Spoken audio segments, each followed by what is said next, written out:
आणि सध्या अनेक आरोपांच्या गर्तेत अडकलेल्या धनंजय मुंडेंची पाठराखण अजित पवारांनी केल्याचं चित्र पाहायला मिळालं। धनंजय मुंडे यांच्यावरचे आरोप सिद्ध होत नाहीत तोपर्यंत कारवाई होणार नाही अशी स्पष्ट भूमिका राष्ट्रवादी काँग्रेसने घेतली आहे। आणि इतकंच नाही तर राष्ट्रवादी काँग्रेसने कोर कमिटीत सुद्धा धनंजय मुंडेंना स्थान दिलंय। यावरनं विरोधकांनी राष्ट्रवादी काँग्रेसवर जोरदार निशाणा साधलाय।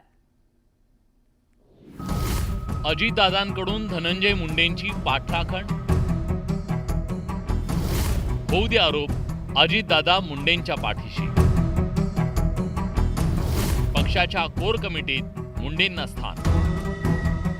राज्याचे अन्न आणि नागरी पुरवठा मंत्री धनंजय मुंडे हे विरोधकांसह सत्ताधारी आमदारांच्याही निशाण्यावर आले। त्यामुळे मुंडेंच्या राजीनाम्यासाठी अजित पवारांच्या पक्षावर दबाव वाढत असताना अजितदादा मात्र धनंजय मुंडेंच्या पाठीशी असल्याचं पाहायला मिळतंय। गुरुवारी अजित पवारांनी पक्षाच्या प्रमुख अशा नेत्यांची बैठक घेतली। या बैठकीत अजित पवारांनी धनंजय मुंडेंची पाठराखण केल्याचं सूत्रांनी सांगितलं। धनंजय मुंडेंवरचे आरोप जोपर्यंत सिद्ध होत नाहीत तोपर्यंत कारवाई करायची नाही अशी भूमिका अजित पवार यांनी बैठकीत मांडल्याचं बोललं जातंय। या चौकशीचा अंतिम निष्कर्ष जोपर्यंत येत नाही तोपर्यंत केवळ आरोप झाले म्हणून माननीय धनंजय मुंडे साहेब यांचा राजीनामा घ्यायची गरज नाही, अशा प्रकारची पक्षाची भूमिका ही राष्ट्रीय अध्यक्ष व उपमुख्यमंत्री माननीय अजितदादा पवार साहेबांनी स्पष्ट केलेली आहे। तात्काळ तडफड निर्णय करणारा नेता अजित पवार आहे, त्यामुळं त्यांना ज्याविषयी वाटेल की कोणाची चूक आहे त्यांच्या पक्षामध्ये ते निर्णय करतील। धनंजय मुंडेंच्या मुद्द्यावर अजित पवारांच्या देवगिरी बंगल्यावर तब्बल 2 तास चर्चा झाली। या बैठकीला धनंजय मुंडेंसह प्रफुल्ल पटेल आणि सुनील तटकरेही उपस्थित होते। या बैठकीनंतर दुसऱ्याच दिवशी धनंजय मुंडेंची राष्ट्रवादीच्या कोर कमिटीमध्ये वर्णी लागली। त्यामुळे आरोपांच्या वादळातही अजितदादा मुंडेंच्या मागे भक्कमपणे उभे असल्याचं चित्र आहे। अद्यापर्यंत सुद्धा मी स्वतः धनंजय मुंडे यांचा राजीनामा मागितलेला नाही।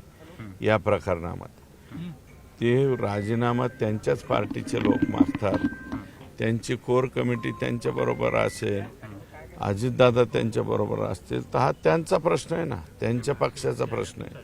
आमच्या भारतीय जनता पार्टीचा प्रश्न आहे का? आमच्या भाजपाचा हा प्रश्न नाही, प्रश्न राष्ट्रवादी काँग्रेस पक्षाचा आहे। खरं तर गेल्या काही दिवसात धनंजय मुंडेंवर विरोधकांसह काही सत्ताधारी आमदारांनी आरोपांची राळ उठवली। वाल्मिक कराड कनेक्शन, बीडच्या परळीतल्या रस्त्याच्या कामात 73 कोटींच्या गैरव्यवहाराचा आरोप झाला। कृषी साहित्य, खत खरेदी गैरव्यवहाराचा आरोप झाला। तसंच बोगस पीक विमा घोटाळ्यावरून धनंजय मुंडेंची राजकीय कोंडी झाली।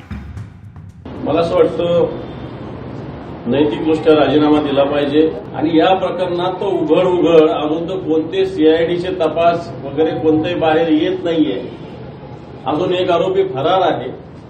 वाल्मिक कराड आणि धनंजय मुंडे हे एकमेकांचे सावलीसारखं काम करतात। आधी अजित पवार असं म्हणाले होते की जोपर्यंत पुरावे मिळत नाहीत तोपर्यंत कारवाई होणार नाही। आता ते असं म्हणतात की जोपर्यंत पुरावे सिद्ध होणार नाहीत तोपर्यंत कारवाई होणार नाही। याच्यावरनं त्यांची जी बदलती भूमिका आहे ती आपल्याला दिसतेय। आणि म्हणजे मला तर कुठेतरी असं वाटायला लागलं की आपण अशांकडनं अपेक्षाच करणं मुळात चुकीचं आहे। धनंजय मुंडेंवर होणाऱ्या आरोपांमुळे अजित पवारांची राष्ट्रवादी काहीशी बॅकफूटवर गेल्याचं चित्र आहे। पण असं असलं तरी पक्ष मात्र मुंडेंच्या पाठीशी आहे हे आता लपून राहिलेलं नाही।